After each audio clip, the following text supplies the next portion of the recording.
అన్నా ఇంతనా మాంజా తీసుకొని ఏం చేస్తావన్నా? ఈ మాంజా పతంగ ఎగిరేనికి కాదన్నా, ఎవ్వనికి దొరకకుండా దాపెట్టనికి. ఎందుకన్నా అట్లా?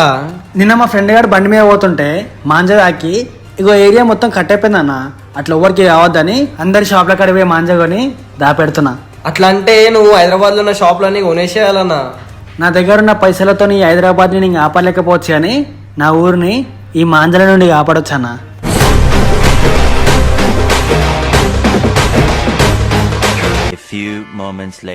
ఆ మాంజా 2000 మాంజా 2000 బయట మాంజా 1000 రూపాయలే కన్నా, నువ్వు 2000 అమ్ముతున్నావు. తమ్ముడు మన ఏరియాలో మన దగ్గరనే మాంజా ఉంది, కొంటే కొంటే లేకుంటే లేదు. సరేనా, ఒక 4000 ఇచ్చేయి. అయ్యో తీసుకో. అరే నా కొడక ఓసరి నా కొడక, నీ బుద్ధి ఇప్పుడు తెలిసిందిరా. ఇది వ్యాపారం.